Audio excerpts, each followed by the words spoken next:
attacks on the cybersecurity, and especially when it comes to the PSU business, the cybersecurity attacks has become a new set of warfare since a long time, and even the state-sponsored attackers have been working on multiple engagements to attack the opposite countries' defense systems, their key systems, the IT.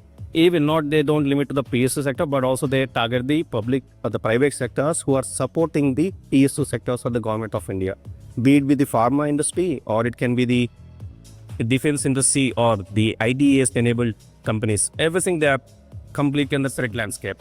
So with the growing landscape of threats and the growing landscape of the threat vectors and the TTPs, they're using the advanced TTPs, the tactics, techniques, and procedures.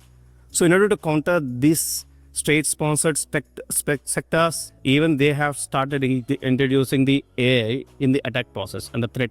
So obviously, I wanted to discuss in detail about the threats, what are the different kinds of a threat defense mechanisms that we need to embark, and at the same time, how we can get rid of it, or we can be staying one step ahead, how we can do that.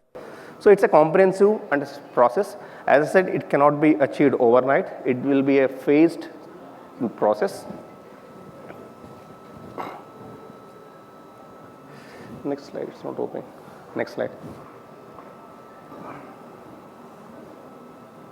Okay, if I say the cybersecurity landscape has been it's growing and growing. As I said, this the cybersecurity landscape, you talk about, in line with the new digital India, there comes a great opportunity. At the same time, there comes a great risk in terms of growing the digitalization footprint.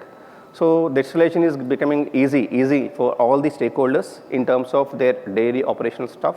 At the same time, it becomes a challenge for the infra and the security teams to secure it with a proactive approach rather than a reactive approach. If I talk about this particular stuff, I'm talking more on the CTA, the cyber threat intelligence. So cyber threat intelligence, if you see, cyber threat intelligence is not a replacement of any of your existing security systems, be it your cloud security, the cloud security posture management solution, or your EDR, XDR, or you talk about the application security, the WAF side. It is not going to replace any of these things, because there are a lot of confusions and the chaos on the cyber threat intelligence. Cyber threat intelligence is one umbrella which is sitting on top of all your security systems, and it is helping and enabling your respective security solutions with a proper threat intelligence feeds. That means it doesn't rely on your own set of experience. It relies on the entire global experience of different customers. For example, a customer has experience with some user behavior patterns or some pattern-based hunting or any kind of different techniques as per the OS standards, right? So what happens? It understands what are the different kinds of malicious traffic coming in, which locations, and what is their attack pattern. So it embeds everything as an intelligence feed. So the moment when you have a cyber threat intelligence into your organization, it enables your EDR, XDR solution, it enables your WAF solutions, it enables your SOC, SIM solutions with the right intelligence feed, so that they have the information when some of these malicious IPs or the malicious URLs or any kind of such malicious patterns or threat patterns it detects, it alerts you. That means you are staying ahead with the global threat intelligence feed.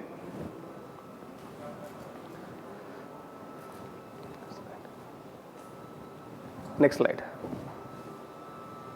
Okay, if you see, these are very, very recent attacks. So we are advancing in such a way, but still if you see, talk about AT&T, one of the best in terms of the telecom industry, and if you talk about the children hospitals, they are not leaving anyone, the Lone Depot ransomware attack. So ransomware also, the name has sounded generic, but within the ransomware, the threat patterns, the tactics and procedures, the TTPs, they are completely changing, evolving, and they are also inducting the intelligence, artificial intelligence into the attack patterns also.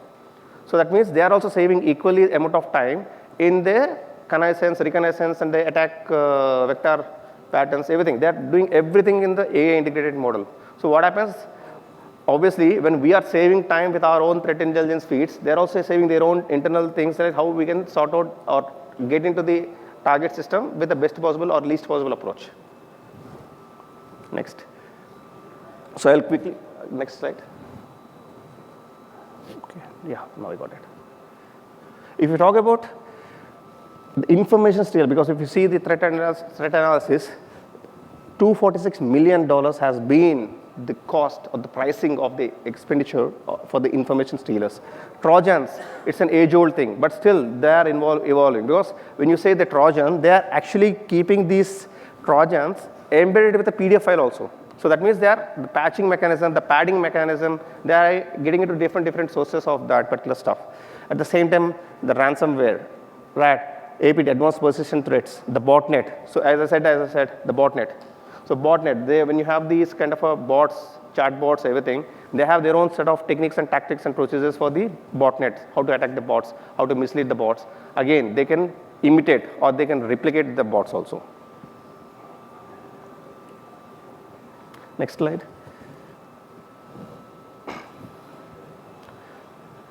Previous. Yeah. Okay. So if you talk about threat intelligence, as I said, there are three important factors of it: threat intelligence, threat analysis, and threat hunting. So I'm talking about threat intelligence. So threat intelligence is where, if you talk about threat analysis, when the threat analysis happens, after threat incurred, even the threat hunting happens, it's a kind of a proactive, because based upon the threat patterns or the threat attacks, we do the threat hunting. But the threat intelligence comes in the foremost. This is a proactive, this is a basic, it's a very preliminary stuff that we need to have in our organizations. Okay, and if you talk about, I'll quickly jump to the, so what is that threat intelligence? As I said, it is making all your systems, the XDR, EDR, WAF, DDoS, IPS, IDS, all these systems intelligence with pre-fetched information with all the threat intelligence feed from the global sources.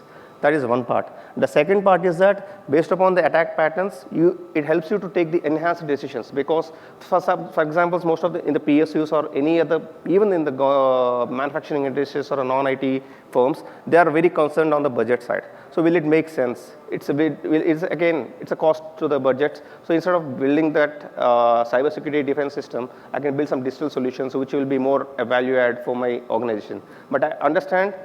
Then they understand, okay, this is the attack patterns and these are the number of systems, these are the malwares, these are the ransomwares blocked by your defense systems or all your cybersecurity defense systems. Then you'll understand, okay, now they understand, okay, I'm saying that it's all green, but end of the day, there are many red flags which are already there in the system where our teams are neutralizing it. And then incident response support. Obviously, when you're prepared for the threat, when you have the defense system in place, you update your procedures, process, and tools. So tools, we are updating it. Procedures, we are updating our incident response, how in case of any kind of a threat, how we are going to counter it, how we are going to contain it, how we are going to proactively prevent it in the future. So all these things are happening just because of your cyber threat intelligence. Next slide. Okay, if you talk about threat intelligence, there are 4 categories. I told you, right, it cannot be built overnight. So the strategic level, we should have our own technology, business strategy, and the business strategy should be supported by the technology strategy, and the technology strategy should be supported by the cyber threat strategy, cyber security strategy. And based upon that only, the roadmap should be built, the budget should be allocated, the planning should be in place. So that's where you get your strategic threat intelligence, and then we get into the tactics part of it, because we understand what is our industry domain, what is our geographical domain, what kind of attacks we are prone to, and then the operational side. Then it comes to operations. Once we get these 2 check boxes right, then we get into the operational side. On the operation side, okay, what is our operation processes? What is our present incident response patterns? And what is our daily checks, the health checks, or what is our service clocks? Then that's we get into the operational side. Then into getting into the technical threat intelligence. If you see how we are processing our data, how we are parsing our data, and how we are making our systems intelligent. This is on the technical side.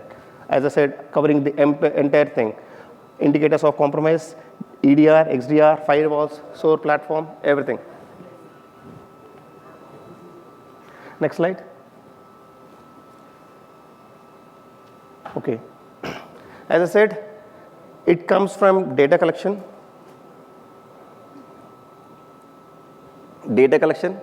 Correlation. Correlation is very important because your technologies have been operating in silos, to be honest. Very rarely the endpoint security solution talk to WAF or WAF talk to SOAR because there is no need, that's why you feel. But this is important. For example, when you see this complete correlation in place, then it makes each other's systems very perfect and robust and comprehensive. So CTA is one such platform that can be an integration layer for all your security solutions which are in place. So it helps, as I said, early threat detection, because before something happens, even sniffing, at a sniffing stage itself, it can detect, okay, some malicious IP is trying to sniff your network, or some malicious URL is trying to get accessed by one of your teammates or your colleagues. This is early threat detection. When you say improved security posture, when there is no gap between all your security solutions and everything is integrated tightly with each other, obviously what happens, it is increasing our security posture and also the maturity levels of our security, the cyber security part. And the next part is on the faster response time, because when you have that degree of knowledge and when you train your teams to how to respond to these kind of procedures in the next 1 hour, instead of mitigating any risk in 3 days, 2 days, now it is gaming it to hours also. Because even though we have taken all these categories, all the risk in place, still there are some loose ends.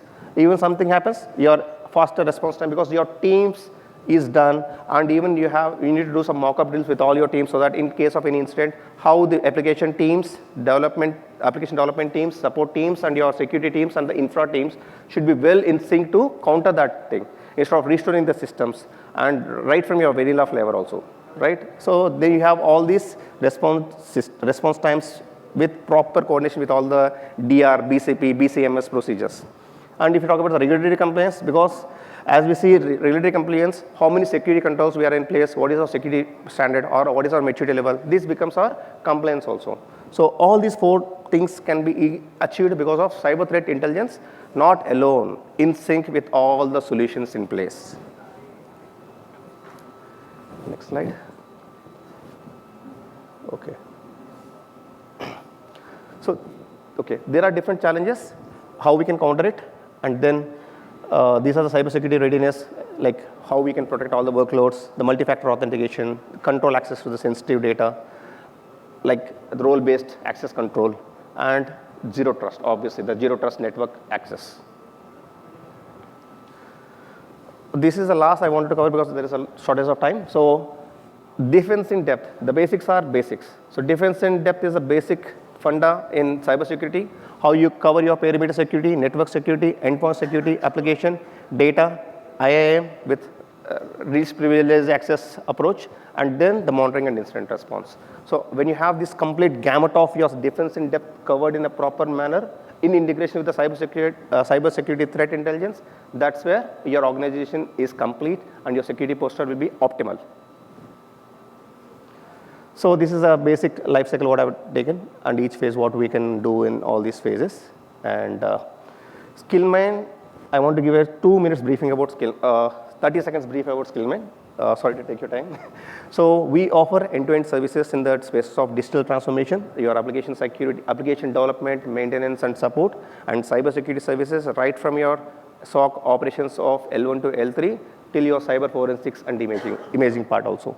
And in the cloud and IT infrastructure, we offer end-to-end on-premises infrastructure, cloud, multi-cloud, hybrid infrastructures, end-to-end, right from your manpower staffing till fixed bid managed services, and also the consulting, re-architecting or strategy building also. So we have worked with multiple companies, and we have started recently with NIC and other PSUs in their digitalization and the cybersecurity programs. Thank you for your time.